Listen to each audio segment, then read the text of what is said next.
To recap what has happened so far up to this point, I have gone to this police station as an informant. I have had 3-year longitudinal access to systemic organised sexual exploitation of female minors. I have had my life threatened numerous times by multiple people. I am potentially in danger and my safety cannot be guaranteed. By coming to this police station today, I am putting myself at risk and I am here at great personal cost. I have a note in my pocket written in German, using terminology that the Wiener Polizei should be familiar with. The note is concise, efficient. It articulates and communicates the severity of the situation, the scope of the situation, and provides the relevant context that they need. I'm not reporting one crime in isolation. I'm reporting many crimes relative to organized criminality. I am here as an informant. I can provide all of the salient information. All information can be substantiated and corroborated through empirical evidence, which is documented, preserved, and I'm willing to transfer through a secure channel. My safety is not guaranteed, my life is potentially in danger. 30 minutes before coming to this police station, I had my life threatened by an adult male associated with the network of exploitation, and I wish to be provided with protection or reassurance in exchange for the information that I'm here today to relinquish to the appropriate authorities. I have been left to wait on the street for 40 minutes. My cortisol levels are spiking. I'm hypervigilant. I'm under immense psychological pressure. Eventually, an officer comes to the door. He's initially very nice to another civilian who is waiting to report a separate incident. He is amicable and shows empathy towards that other citizen. However, upon reading my note, he states, "Yes, but you will have to wait," and then aggressively slams the door in my face. There is a complete change in this officer's affect, which is noted by the other civilian, who is my witness to this incident. And so I wait outside this police station, my life potentially in danger. 50 minutes later, a second officer comes to the door. He has no prior knowledge of my note, who I am, why I'm there, and he asks how he can be of help to me. And so I have to start again. And so the first officer, despite the urgency of the note, despite the scope and severity of the context, upon returning back into the police station, fails to divulge or communicate this information to any of his colleagues, and that officer is never seen again. He is no longer seemingly present at this station. Furthermore, despite the note explicitly communicating that I'm potentially in danger, he also fails to communicate that to any of his colleagues. And so I'm left waiting outside for 50 minutes, not 15, 50. And so the second officer reads the note, and he returns inside the police station, leaving me outside for a further 30 minutes. The second officer eventually returns to the door, and he asks if he can once again read the note. And so I hand him the note, he reads it again, and proceeds to hand the note back to me. And it is at this point that I have to begin to communicate to the officers how to do their jobs. And I insist, please do not hand that note back to me, keep that note. Now this is procedural. That note should be immediately filed as evidence in of itself. As I've already explained, if I get cold feet, if I run away, they have documented evidence that at some point in time, somebody attempted to transfer information related to organized sexual exploitation and sex trafficking. If a victim further down the line comes to the police, there will exist corroborating evidence that somebody tried to alert them to this situation. Furthermore, the officers keep leaving and coming back to the door, asking to read the note again. They leave, they come back, ask to read the note again. Just for efficiency, they should keep the note. Take it with you inside the police station so that you don't have to keep returning to read it. The police officer looks very shocked and confused by my refusal to accept the note back and my insistence that he keep the note. But he acquiesces, he keeps the note, and he takes it with him. After 10-15 minutes or so, I can see that the second officer begins to converge with a female officer and a bald officer.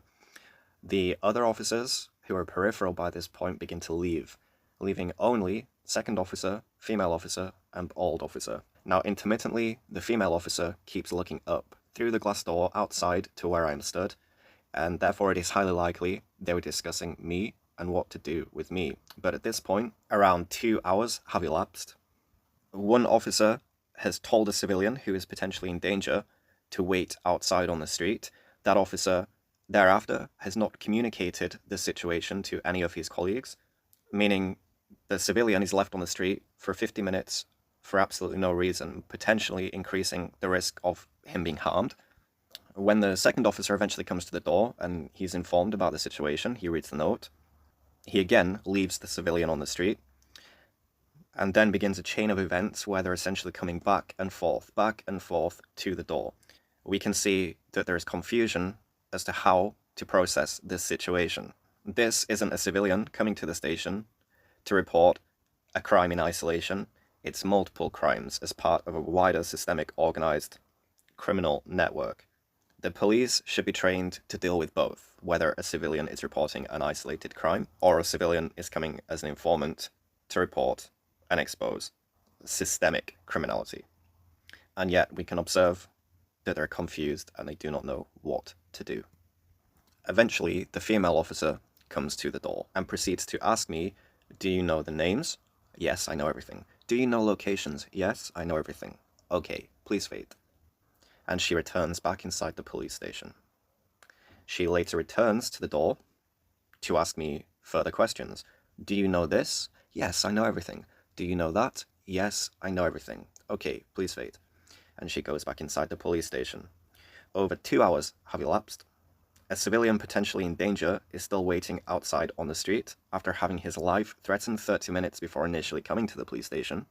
We can observe initial confusion as to how to process this, and by this point, the female officer coming to the door multiple times is essentially stalling. This is observable stalling. The note itself communicates efficiently that all information is known by the informant. And so coming to the door, asking him, does he know the names of victims, is obsolete. Asking him if he knows locations is obsolete. And she does this multiple times.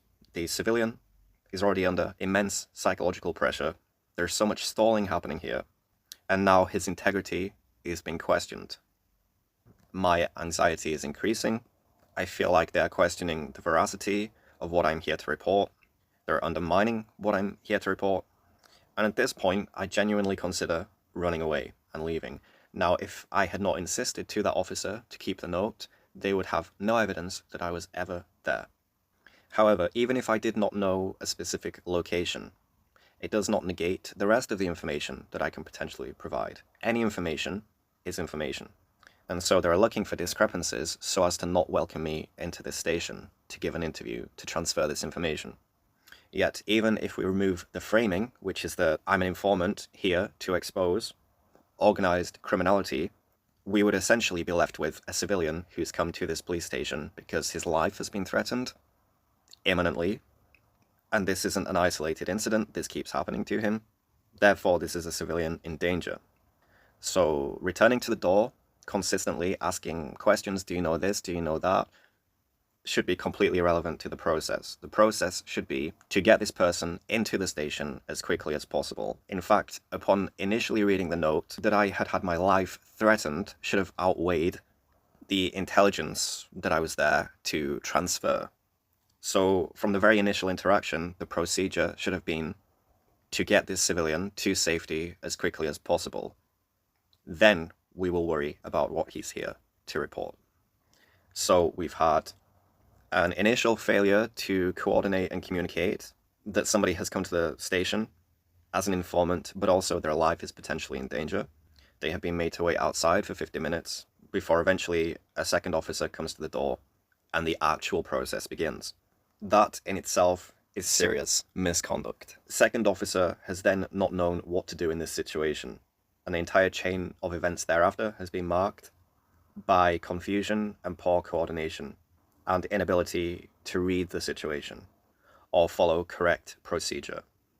It has then shifted into intentional stalling and essentially a power play between the police and the civilian in what appears to be a deliberate exercise in the intimidation of this informant so as to not welcome him into the station and process what it is he is there to report. Eventually, he is granted access to the station after well over 2 hours have elapsed. And you have to consider that this informant, this civilian, waiting outside of the police station, could have been stabbed and fatally injured within 5 minutes of being there. And he communicated efficiently that his life was potentially in danger and that he had had his life threatened 30 minutes before coming to this police station. Now, already so much has happened before I, as the civilian, the informant, has even been granted access to the station, and finally I'm now sat in an interview room. However, getting access to the interview room was problematic in of itself. So after finally being granted access to this police station and I walk inside, I immediately witness disorder.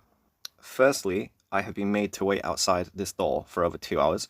All communication with the several police officers involved in processing me up until that point were through the door. The door was being opened. The officers were poking their heads out of the door in order to communicate with me.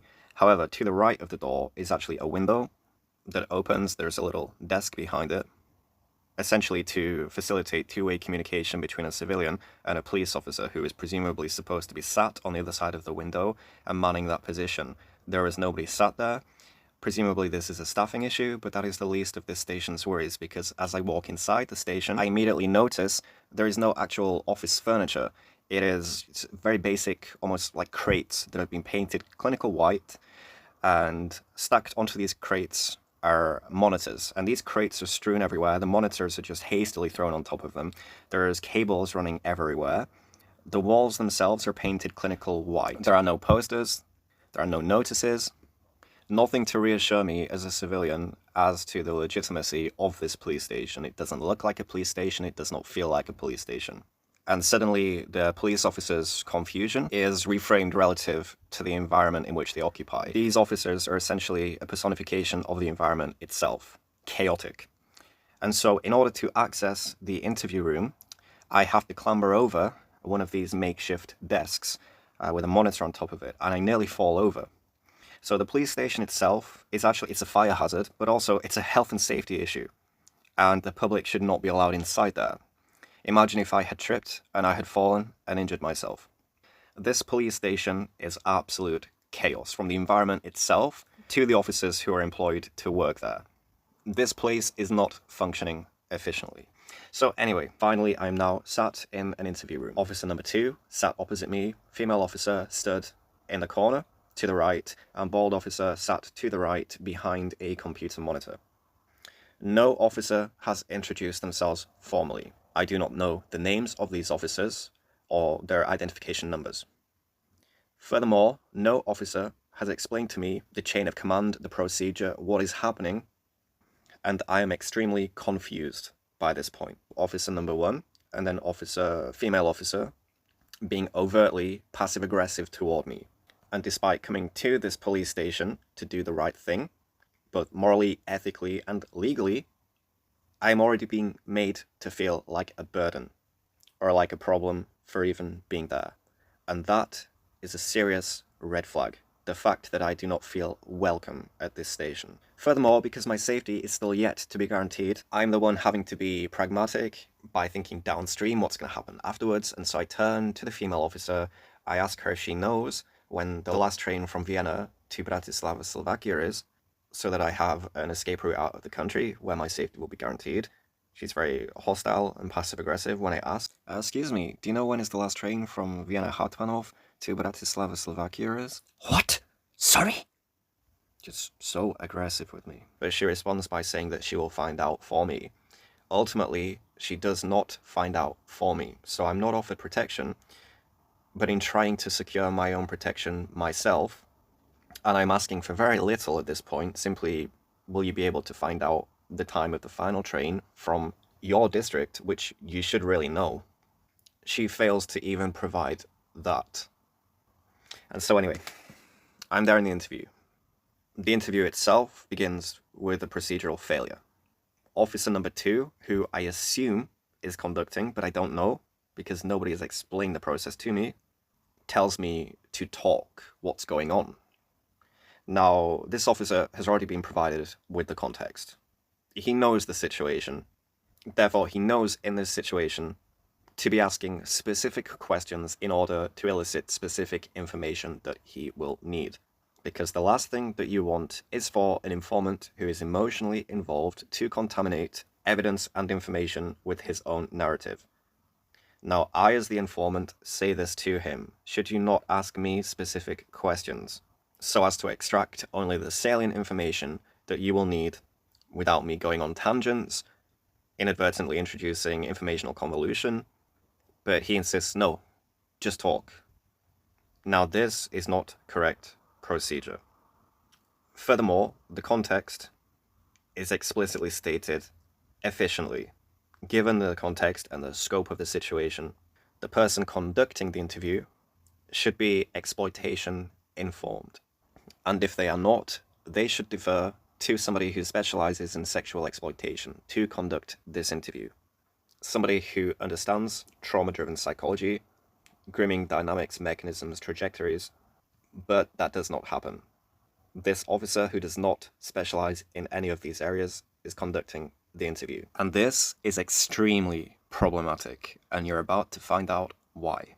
So first of all, I begin talking, but I don't know who I should be addressing. I don't know where I should be looking. There's 3 officers in this room. Officer 2 sat opposite, adjacent to me. Female officer is stood in the corner to the right. And then we have bald officer to the right of me behind a computer monitor. I do not know if his presence is even relevant to the interview. Is his presence relative to contextual workflow, or is he busy working on some separate case? Is that just his desk where he sits? I don't know, because nobody has explained to me what is happening. But I begin talking. Initially, I feel very comfortable and secure in the fact that the female officer is present. Why? Well, because she is a female. She is going to be able to empathize and relate to what it is that I'm communicating. She's a female herself. She'll be able to discern and understand what it is I'm talking about when I describe these vulnerable, underage female minors being sexually exploited. Bald officer, I also feel secure in his presence because I just assume that he is there logging what it is that I'm communicating onto an internal system. That is why he is sat behind this workstation, behind this monitor. But I'm unsure if that is why he's sat there. However, occasionally, as I'm describing incidents, behaviors, criminality that I have witnessed, he looks up at me from behind his monitor. Now, he doesn't look up at me dismissively, as if I'm talking nonsense, as if I'm wasting police time. He looks up at me in response to specific information that I communicate, and he looks shocked. He looks very concerned by what it is that I'm saying. So I just, again, assume, this is being taken seriously, he must be logging what I'm saying. He must be relevant to this interview process. Now, because officer number 2, who I had begun to recognize was most likely the one conducting the interview, because he had told me to simply talk, this essentially presented me with the difficult task of knowing where to start. There's 1,000 different places in which I could start, 1,000 different ways that I could try and communicate everything that I have been exposed to, which is, again, why the officer should have specific questions to ask me in order to avoid this. So for the first 10 minutes of the interview, I'm struggling to know where to start with this story, at what angle to come in at, and the burden is on me to somehow parse all of this information and organize the complexity in a way that is metabolic, digestible, efficient, and ultimately only communicates the salient information that they will need. After 10 to 15 minutes, I'm beginning to organize everything, and my communication is becoming more efficient. My competence begins to reveal itself. For example, I begin to discuss grooming mechanisms, grooming trajectories. I begin to model the grooming pipeline and provide micro to macro level detailing of the operational functionality of this model. And I begin to risk assess the female victims themselves, cumulative risk stack, present risk profiles. I begin to reveal that I am trauma informed. I understand all the psychological drivers. Essentially, it becomes apparent that this guy knows exactly what he's talking about. This is not a civilian who's been witness to one isolated incident, or maybe 2 or 3 isolated incidents. This is a civilian who has witnessed hundreds of incidents, longitudinally, temporally, but also possesses the ability to think in system architecture, pattern observation. He is educated in these specific areas, therefore, not only can he discern what's happening, he's able to communicate what is happening, how it is happening, why it is happening. So when usually the police are presented with fragments Because, of course, organized criminality, sexual exploitation is compartmentalized. People only see aspects of it. This is somebody who somehow has been able to see all of the picture all at once. But also he knows exactly what to do with it. He knows exactly what he's witnessed. He knows exactly how to explain it, how to communicate it. So, for example, if you go get an independent clinician, a psychotherapist, a trauma-informed specialist, sexual exploitation-informed specialist, they would be able to validate the legitimacy of the psychology that I'm using, the grooming dynamics and mechanisms that I'm trying to explain. But I don't introduce myself by saying that I can do any of these things. I'm just talking, and it becomes intrinsically apparent through the information that I'm disclosing that I do know what I'm talking about, and that I am psychologically literate, and that I do specialize myself in sexual exploitation. And as this competence becomes apparent, suddenly female officer leaves, followed shortly after by bald officer. So at this point, I recognize, so this interview is not being formally logged. Whatever bald officer was doing, even if it was relevant to this procedure, it no longer is. So whether or not bald officer's presence was relative or was relevant to the interview process, either way, it no longer is because he's gone. And so at this point, I recognize that this interview is not being formally logged or documented onto an internal server where it can be accessed by, for example, sexual exploitation specialists, other units such as the KJH and Kinderschutz, child and welfare. There is no dictaphone on the table. It's not being recorded. And I'm just left with officer number 2. And this is where things become profoundly disturbing, because it appears as though officer number 2 has been tasked with dismissing me through minimization, compression, and reframing of criminality as legal. So I then begin to explain the interpersonal dynamics between the victims. For example, 2 of the victims, student E and student N, are in a highly enmeshed dyad. Now basically, dyadic enmeshment is a specific type of codependency between the 2 subjects within the dyad. They co-regulate, they feel that they cannot survive psycho-emotionally without the other. The subjects outsource reality testing to one another. Each other's individual issues are amplified thereafter. It creates an echo chamber. Agencies are relinquished to one another. It's extremely dangerous because this creates cognitive dissonance, cognitive distortion. There is no external reality testing, therefore, when both subjects in a dyad are confirming each other's reality, their perceptions of reality can become distorted. They're extremely dangerous, which is why teachers, pastoral officers, safeguarding officers in schools are trained to observe and discern dyadic enmeshment. And of course, this gets into a different territory, which is the school's failure, the education system's failure to recognize any of the issues of these 2 females during the 7 years in which they have been within the school system and under their supervision and duty of care. But ultimately, in an enmeshed dyad, you usually have one subject who is dominant and one who is subordinate, and that is the case here. Student E is subordinate and student N is dominant. Now, the local bar is within a 10-minute walk of the local high school.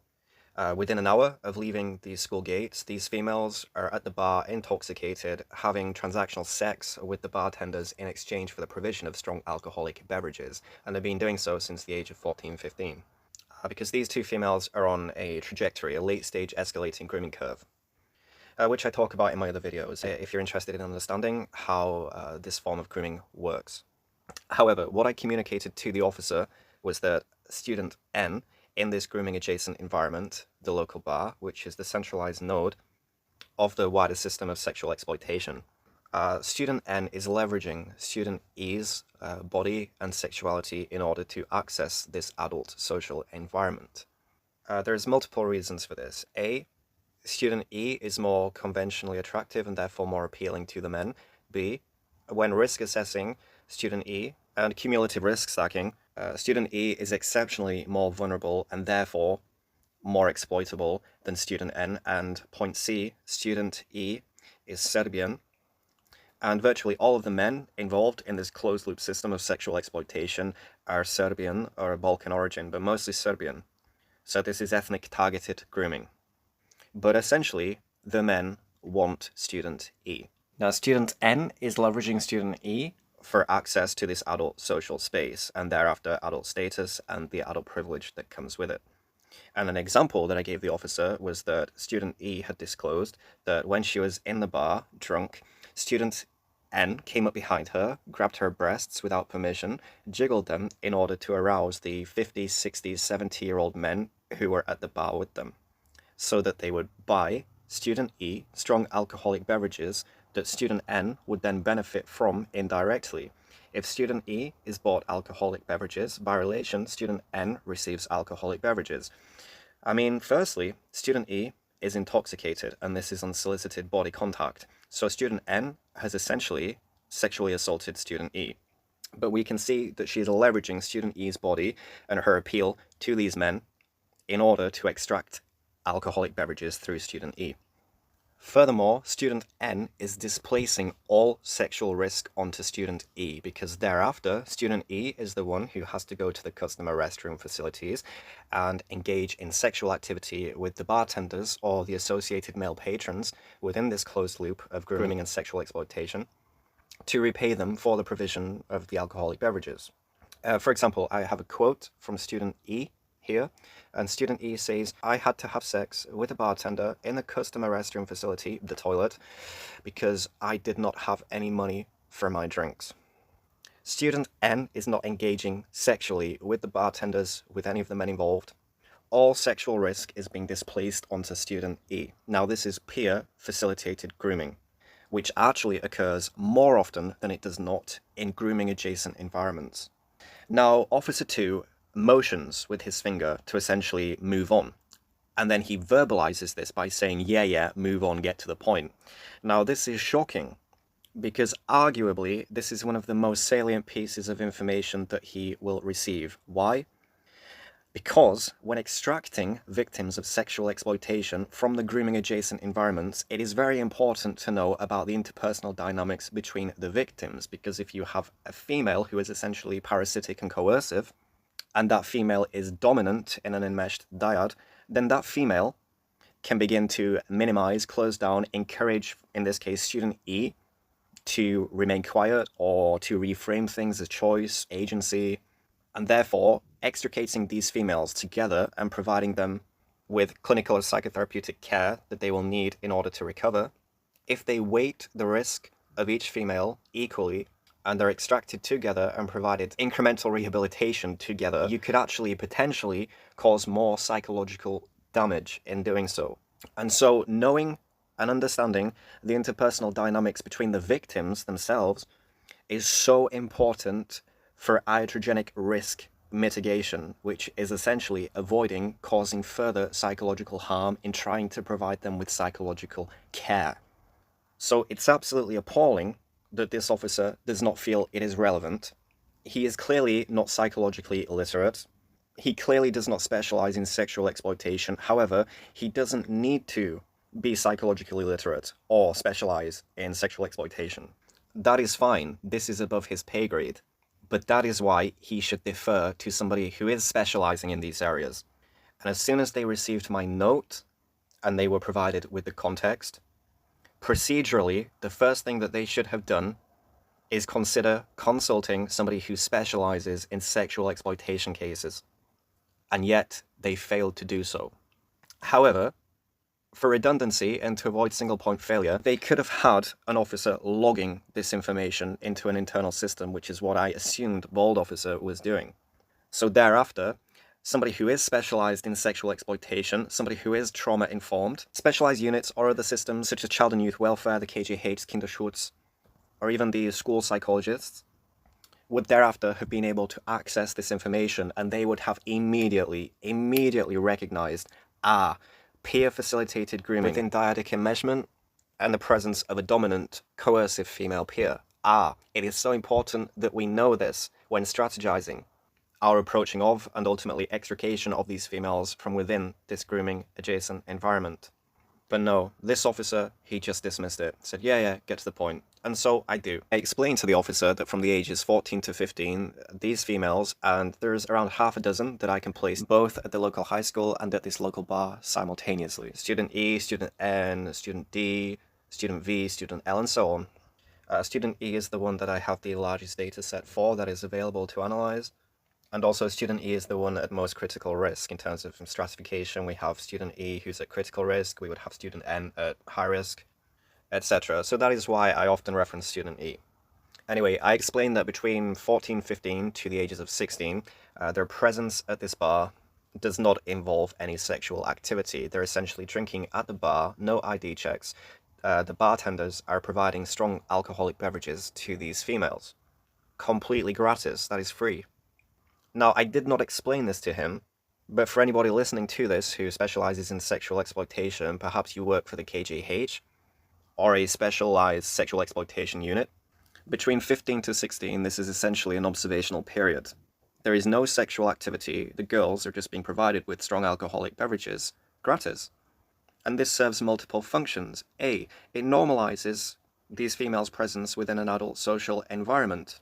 B, it normalizes the presence of adult men around these females, which incrementally erodes their boundaries and their perception of danger.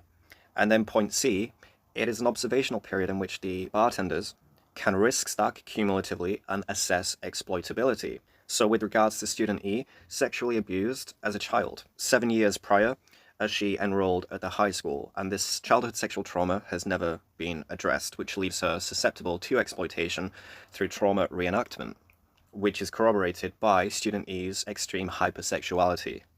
This is the psyche's survival mechanism, basically to reframe sexual exploitation and abuse as choice, agency, and empowerment, to convince the victim, don't worry, you're in control of this. But ultimately, they're not in control. But I digress. Student has been alcohol dependent since age 14, using alcohol both as an emotional suppressant but also as a social lubricant. Her domestic living is split between two residences, her mother's apartment and her grandmother's apartment, which is exceptionally unstable for such a critical period in this adolescent's formative development. At her mother's residence, she is the victim of sibling domestic abuse. For example, her brother threw glass at her feet, it cut open her feet severely. She stayed thereafter at her grandmother's apartment for a week, but regularly she sleeps at her grandmother's apartment rather than her actual permanent residence, her mother's apartment, to get away from the domestic abuse, but also because student E states that she cannot relate to her mother, she cannot communicate to her mother about her emotions because her mother is emotionally unavailable. But what her mother does to compensate for this is she leaves money around the house. So 100 euros on the table, 100 to 200 euros on the kitchen worktop, and then this money is being used thereafter to go out drinking in the adult social environment or to purchase alcohol that will be consumed at home in her bedroom. Furthermore, this female is not learning the value of money and where money comes from, but she's also learning that money equals care. So she struggles to recognize emotional care. Emotional care does not make this female feel secure, safe, wanted, loved. However, being given money, being paid for sex, being taken on shopping sprees by adult men, all of this sexual attention makes her feel wanted and needed. And so she's perceiving money as care.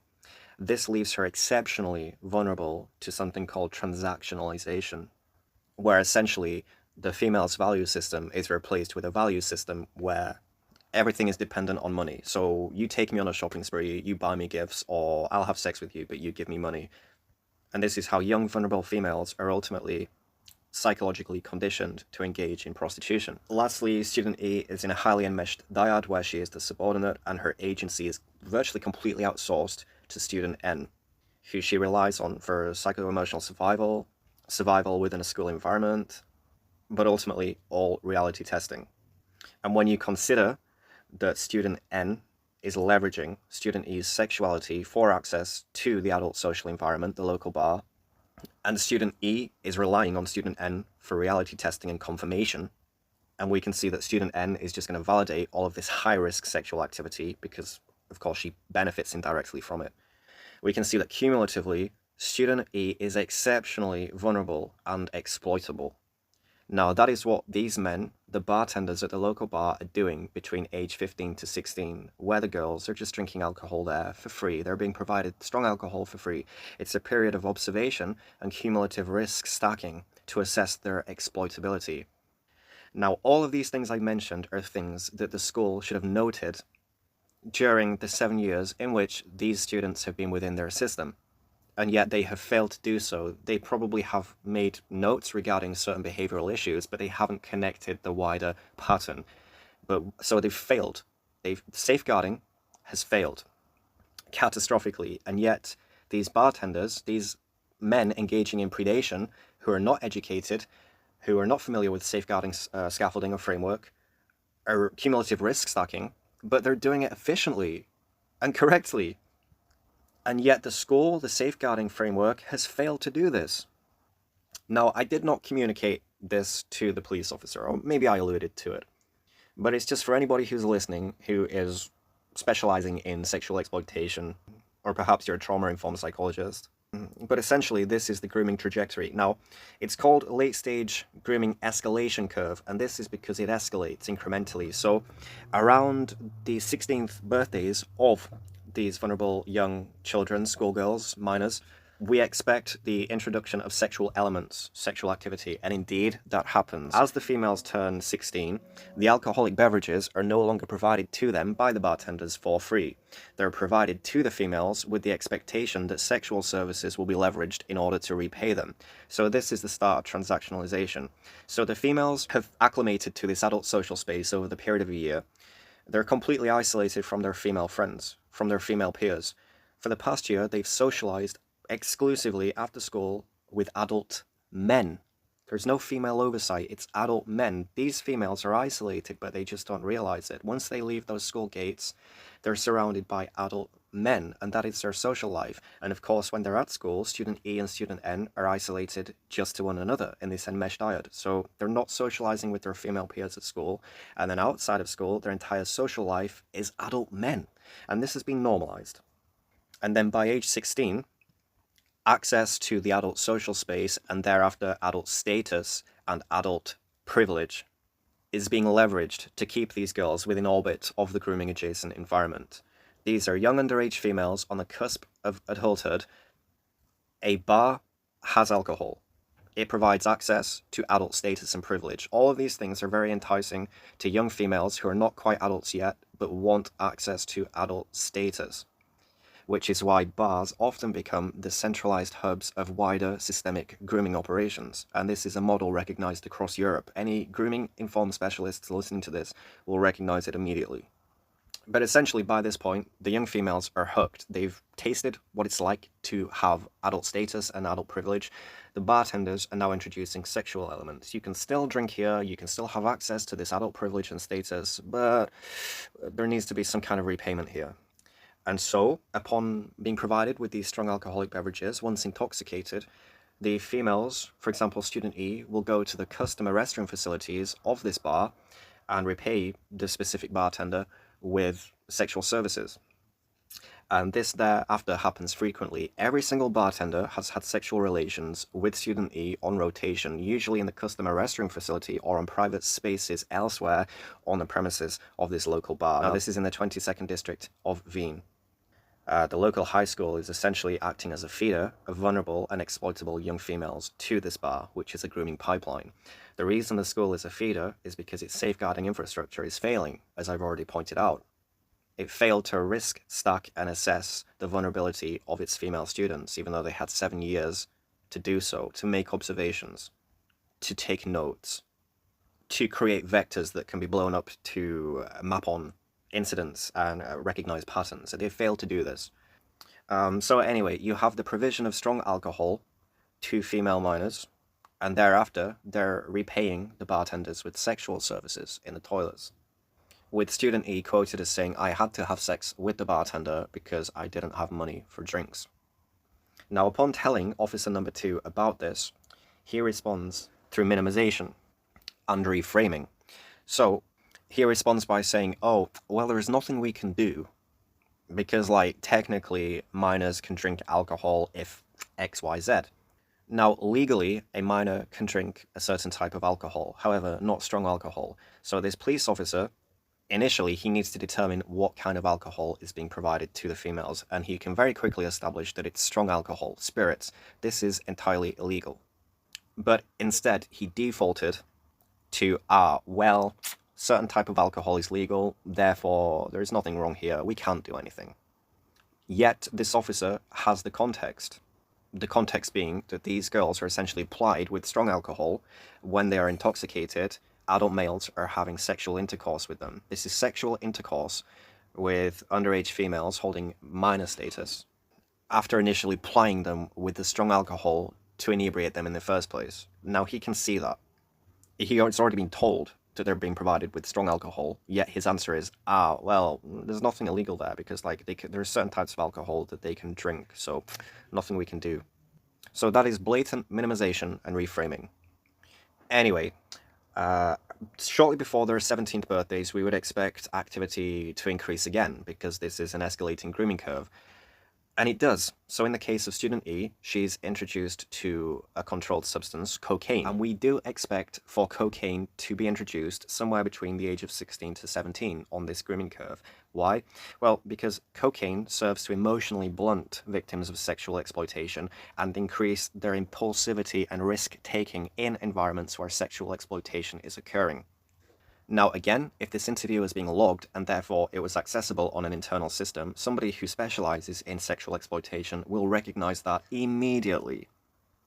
Furthermore, around the time of their 17th birthdays, for example, a student E, shortly before her 17th birthday, activity begins to move away from the bar environment itself to the private apartments of elder associated males of the bar whom she's introduced to. So the initial bar staff are between 30 to 50 years of age.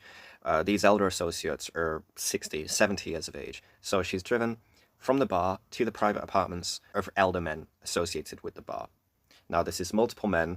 Student E is going to multiple apartments of multiple elder men with one common denominator. All of these elder men are associated with the bar. She meets them at the bar. Now, upon returning to their private apartments, she's offered cocaine, champagne, and immediate travel out of the country between Austria and Serbia. Multiple different men, all with the same MO. Upon meeting these females, immediately offering flight between Vienna and Belgrade in Serbia.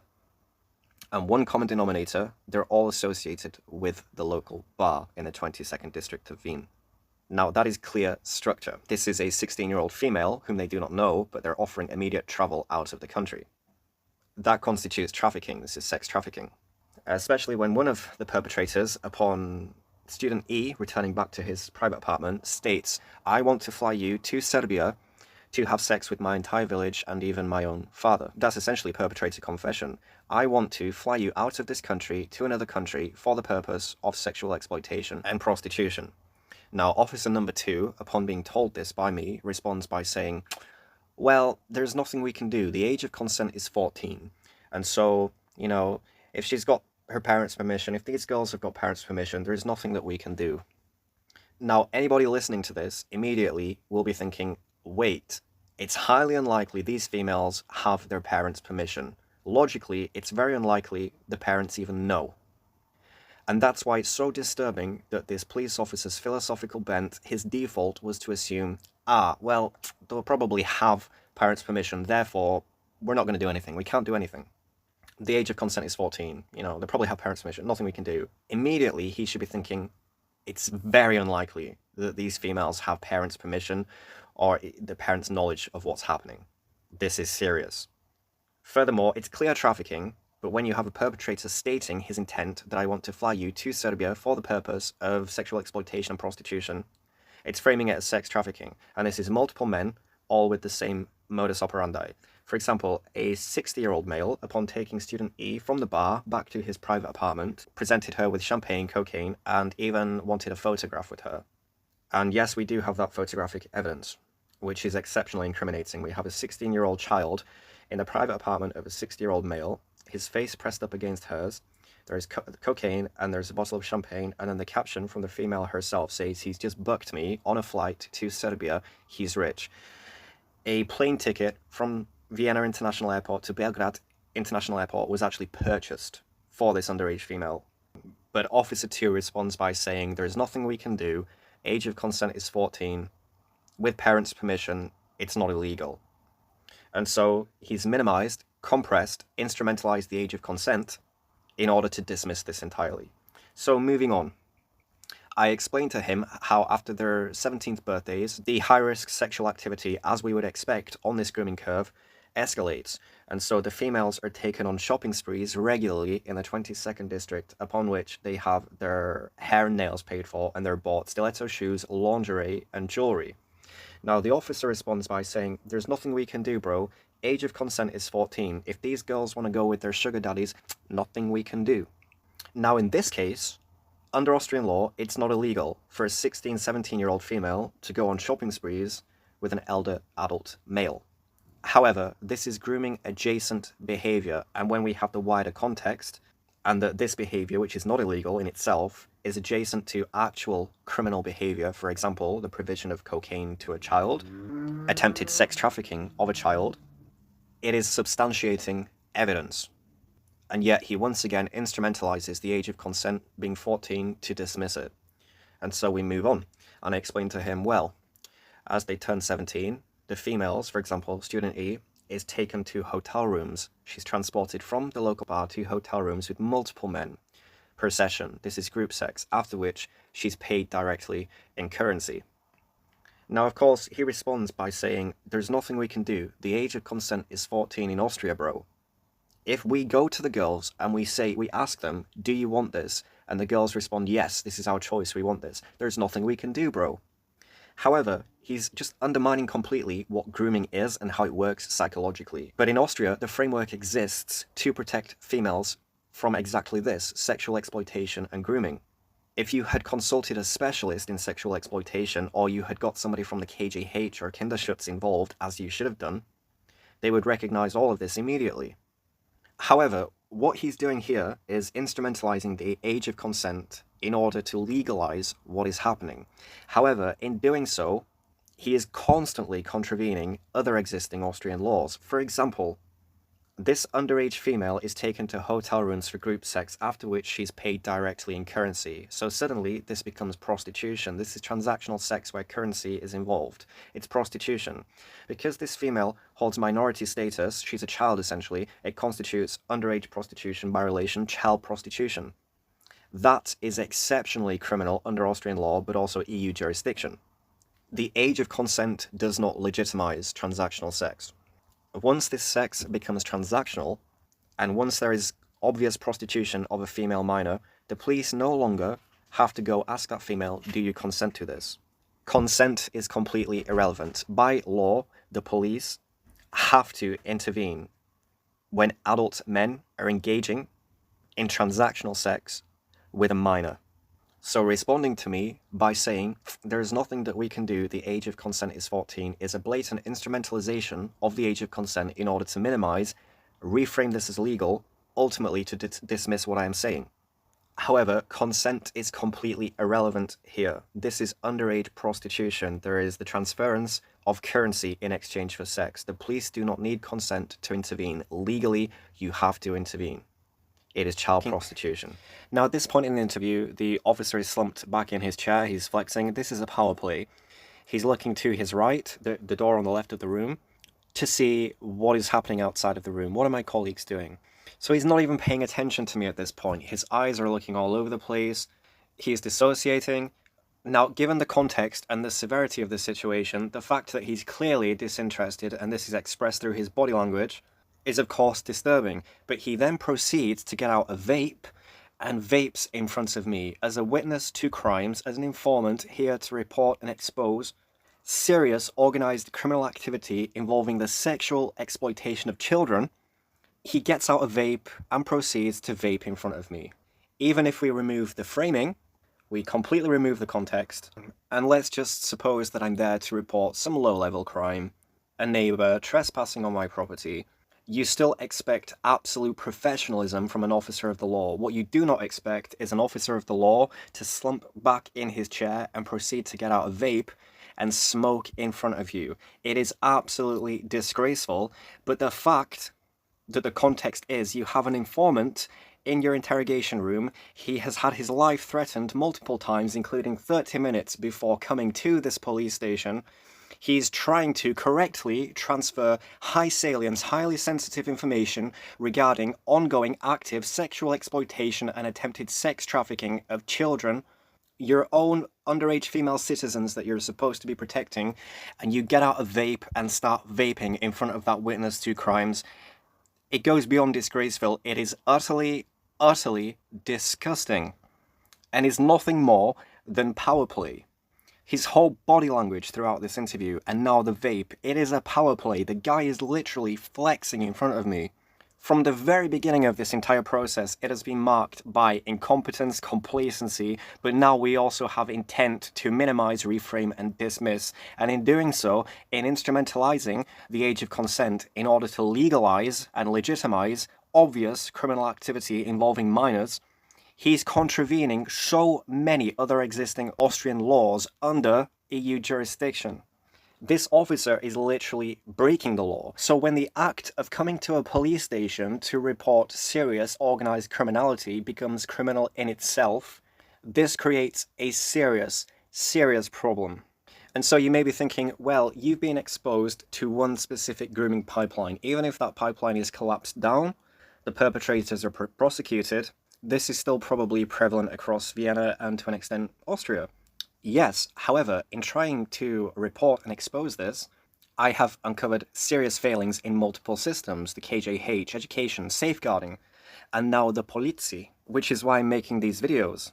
Because if all of these holes, all of these failings are actually recognized, addressed, and rectified, because this is institutional, in practice this can prevent other vulnerable young females, perhaps in the 10th district of Wien, in the 18th district, or perhaps in Salzburg, or, I don't know, Graz. It can prevent other vulnerable young females from slipping through the cracks, because this is no longer just an isolated grooming pipeline. This is a state institutional problem. The KJH, Kinderschutz, the Polizei, these systems are failing catastrophically. And so anyway, this officer's vaping in front of me. Once again, he reiterates, nothing we can do, age of consent is 14 in Austria, bro. He then tries to conclude the interview. He says to me, you have not specified the bar, the name of the bar, the location, or given me the names of the females.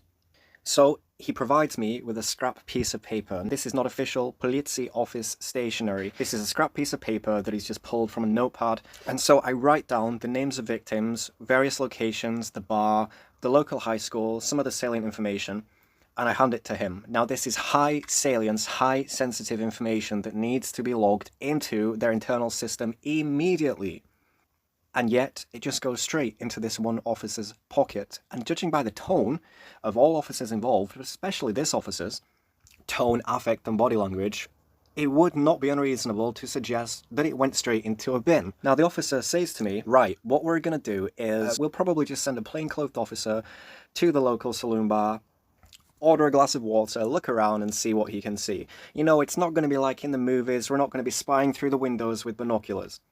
Okay, so this is absolutely outstanding. This officer has really outdone himself this time. So, firstly, you're going to send a plainclothed officer into a bar to order water and look around. That is not highly suspicious at all, is it? They're not going to instantly recognize narc. The second point is, what is he hoping to achieve? If he goes in there for 30 minutes, has a look around, he could miss some vulnerable young schoolgirls by 30 minutes. He could miss them by 2 hours. He could miss them by a day. Even if they're there in that moment, what exactly is he going to establish? They've been provided alcohol illegally. We're just going to give the bar a caution, escort the girls out of the bar. How is that enough to be able to build a case? Lastly, the fact that he patronizes me by stating it's not like in the movies, we're not going to go spying through the windows with binoculars. Well, firstly, I know you're not going to do that, because you've spent this whole process trying to dismiss me, trying to minimize. You clearly don't want to expend any resources having to investigate any of this. So I never thought that sending a team with binoculars to stake out this bar and gather intelligence was ever in consideration, because we can clearly see that you don't want to expend any resources whatsoever. But furthermore, clearly I'm the one who knows the process and how this should work.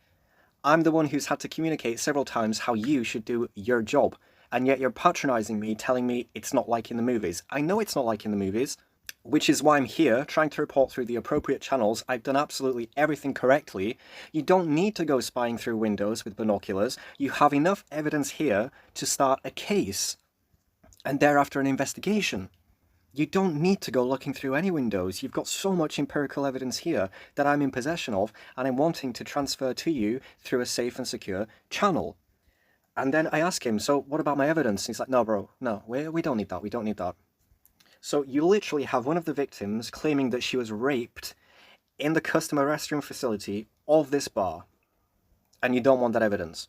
You have photographic evidence of these females in the private apartments of these elder adult men holding up champagne. There's cocaine, there's confessions, statements. He's just put me onto a flight. You don't want any of this. Oh, no, bro, we don't need it. This is misconduct beyond anything I've ever seen in my life. They should take that evidence immediately. They don't need to send any officer to that bar to have a look around. They have enough evidence here to build a case and launch an investigation. And yet, he claims they do not want or need it. Once again, age of consent is 14, bro, nothing we can do. Yet, you have a 16-year-old female in November of 2024 in the customer toilet facilities of this bar claiming, I think I was raped by this guy. He was so aggressive with me. Where is the consent? But also, several days later, reframing it. Oh, actually, I think I liked it. Yeah, I think maybe it's just my kink. That is trauma reenactment. That is a victim psychologically reframing clear sexual exploitation and abuse as choice and empowerment for psychological survival. If you go inform a trauma-informed specialist, an exploitation-informed specialist, which is what you should have done, you will recognize this immediately. Go get a psychologist here. Go get somebody here who specializes in grooming and sexual exploitation. Go get somebody from the KGH down here. All of these people will validate exactly what I'm saying, the psychological drivers, but also the grooming mechanisms. And procedurally, that is what you're supposed to be doing. And talking of procedure, I had to tell him, stop. I don't need to know what you're going to do. You shouldn't have to tell me that. When taking witness statements or interviewing informants, if you do not minimize, if you do not compress, if you do not reframe, if you do not dismiss, if you treat this with the utmost respect and professionalism, then the witness, the informant, they do not need to know what you're going to do. They will take reassurance from your professionalism and they will trust the procedure and the process and that you know what to do. You do not have to turn around at the end of an interview and state what you're going to do in order to provide reassurance that you're going to do something, because the witness, the informant, will be able to assess from the situation how seriously you're taking it. And if you do it correctly, they will be assured by your competence and that this is being taken seriously. So I had to tell him, stop. I don't want to know what you're going to do. I mean, the whole procedure here should be based around the principle of containment. Now, the reason it's so incompetent that he's telling me what they're likely going to do is that there's a breach of containment.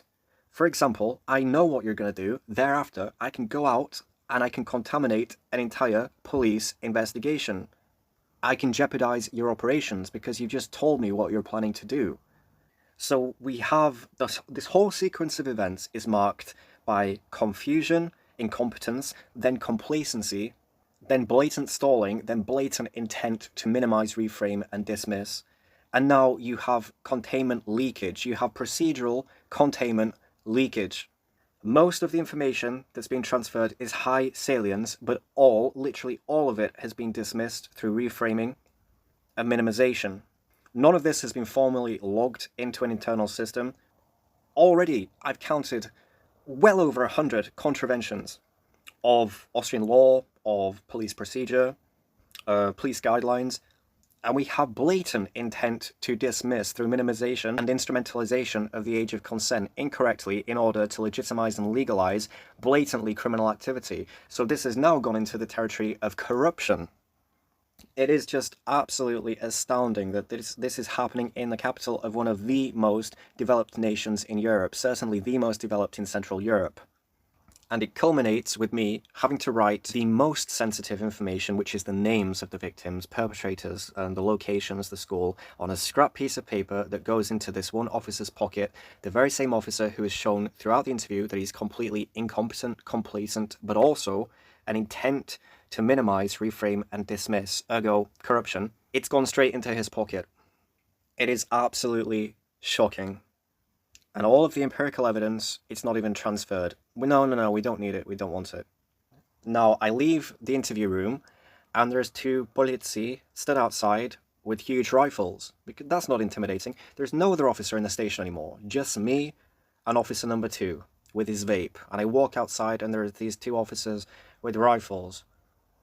At this point, because I'm full of cortisol, adrenaline, because I'm under such psychological pressure, because my safety has not been guaranteed, I can't even stop to process what's just happened to me. It took me 3-4 days for this interview to start catching up with me, for me to be able to process it, integrate what happened.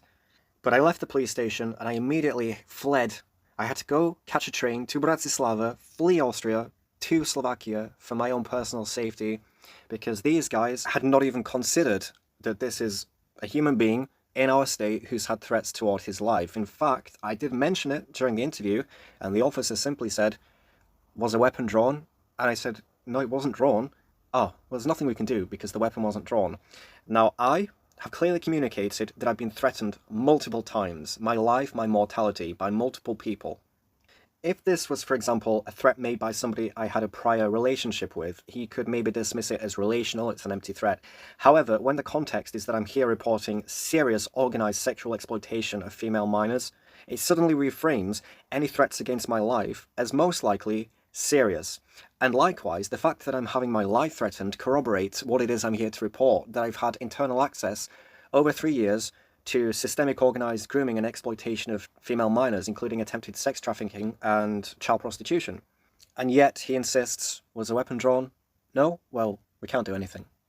It is absolutely disgraceful. And I even explained to him, this is after months and months of online harassment, cyber surveillance, targeted character assassination attempts against witnesses, threats against the families of witnesses. Was a weapon drawn? Nothing we can do. These are citizens of your state making threats toward the life of somebody, both physically and when he's in a remote location, digitally. These threats are coming from within your state by citizens of your state. Was a weapon drawn? No? Well, nothing we can do. It's absolutely astounding, and I had to flee the country of Austria to Slovakia to secure my own safety. Now, of course, I'm inferring misconduct, intent, corruption. But if we actually stop objectively, stand back and look at what's being reported and consider that all claims that I make are corroborated through empirical evidence, exceptionally incriminating evidence that the politie rejected, the fact that every single thing that I reported has been rejected, not one single thing landed, yet we know objectively how much blatant criminality has occurred, the fact that everything reported in this interview was reframed and ultimately dismissed, we can see that this is clear intent to conceal. For example, he constantly instrumentalized the age of consent being 14. Therefore, we can't do anything. However, the age of consent does not legitimize the provision of cocaine to a child. The age of consent does not legitimize transactional sex, essentially child prostitution. Consent is irrelevant. The police legally have to investigate that. The age of consent does not legitimize the provision of strong alcohol to minors. The age of consent does not legitimize minors being plied with strong alcoholic beverages and thereafter, once intoxicated, expected to repay the bartenders for the provision of these strong alcoholic beverages with sexual services. The age of consent does not legitimize underage females, 15, 16 years of age, being trafficked out of the country from Austria to Serbia. The age of consent does not legitimize female minors being trafficked to Serbia for the purpose of sexual exploitation and child prostitution. This officer, in instrumentalizing the age of consent, is breaking so many laws, Austrian laws, under EU jurisdiction and regulation. This is criminal. And furthermore, during the interview, I explained to him how there is a bleed over from the grooming adjacent environment to the school.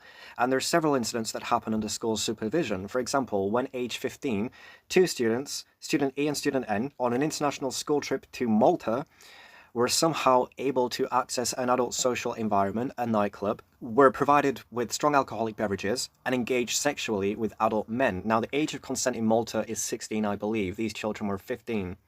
They were under school supervision, yet they were able to access an adult social environment.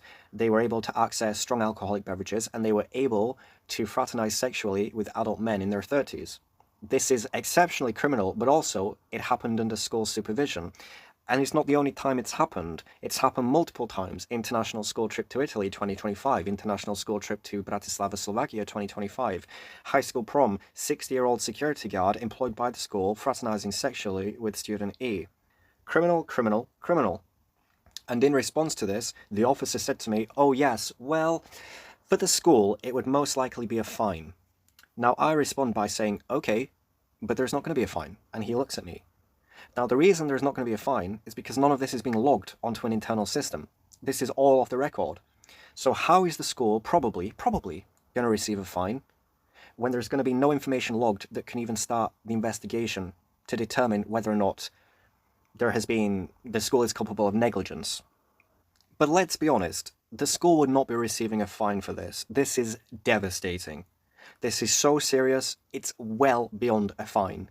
But even if it was just a fine, they're never going to receive one because there's going to be no investigation, because you're not logging this. It's just absolutely astounding that an officer of the law said to me, well, for the school, it would probably just be a fine. Yet we know there's not going to be one. Anyway, as you can see, the Wiener Polizei are facilitating the sexual exploitation of female minors. The state of Austria has the lowest age of consent in Europe. In most European nations, there is a 2-year window between the age of 16 to 18 where a female holding minority status can legally have sexual intercourse with an adult male. Now this is of course exploited by predatory adult men. However, it is very difficult to groom a female between the age of 16 to 18. It's only a 2-year window. Unfortunately, it happens, but grooming occurs incrementally and slowly. So it's very difficult to, for example, normalize, adultify, transactionalize in a 2-year period, all in anticipation of the legal threshold being crossed on the day these females turn 18, by which point they're transactionalized and primed for sexual exploitation, prostitution, sex trafficking, etc. And it can be, and thereafter it can be reframed as relational. There is no legal obligation to protect them. It's very difficult to do that between the age of 16 to 18. In Austria, by having the age of consent at 14, you've increased that window by 100%. And in Austria, you basically presented the optimal window for grooming. Between 14 to 18, the state of Austria is rendering all females between the age of 14 to 18 exceptionally vulnerable to sexual exploitation and grooming. That is psychological conditioning for the purpose of sexual exploitation. It is the optimal window for several grooming trajectories, including late-stage grooming curve escalation, which is what I've identified myself as being the trajectory used currently in the 22nd district at this local bar. So the state of Austria is placing its young females between the ages of 14 to 18 at exceptional high risk of sexual exploitation, yet the framework to protect them from sexual exploitation, the KJH, Kinderschutz, the Polizei, education, safeguarding framework, all of these systems are absolutely abysmal. They're so poorly informed, they're not functioning correctly, they're not efficient, individually they're failing, but also these systems are all supposed to converge and communicate, intra-organizational communication, and yet they're not doing so. And then you literally have the Polizei who are corrupt. The Polizei are literally contravening Austrian law in order to reframe sexual exploitation as legal. This is absolutely astounding. And this isn't just municipal level, this is state level. The state of Austria, your systems to protect children between the ages of 14 to 18 are failing. Meanwhile, you're placing them at critical risk by having such a large window between the ages of 14 to 18, where legally they can engage sexually with adult men, and yet they hold minority status. That's a 4-year window for adult men to psychologically condition them, groom them, in anticipation of the legal threshold being crossed on the day they turn 18. So you incrementally transactionalize a teenage girl from the age of 14. By the time she's 17, by the time she turns 18, she's transactionalized, she's fully groomed, she's fully conditioned, she's adultified. As soon as she turns 18 and there is no legal obligation to protect her, she can engage in prostitution, she can be sex trafficked, she's gone. And that is exactly what's happening right now in the 22nd district of Vienna, but it's probably prevalent across Vienna and prevalent across Austria, because the age of consent in Austria makes absolutely no sense, and it presents the optimal window for predators to engage in predation and sexual exploitation of vulnerable young females through psychological conditioning. And the Polizei literally minimize, compress, reframe, and instrumentalize the age of consent in order to legitimize the sexual exploitation of your female citizens. It is absolutely astounding that this is happening. These systems need to be reformed. There needs to be serious investigations, internal reviews. This is huge. And so I just really hope that I have the support of the people who have been patient enough to sit through these videos, absorb what it is that I'm saying. This issue is not going to disappear. I am not going to disappear. I'm not going to be intimidated. And so I'd just like to thank everybody for your support. This is to be continued.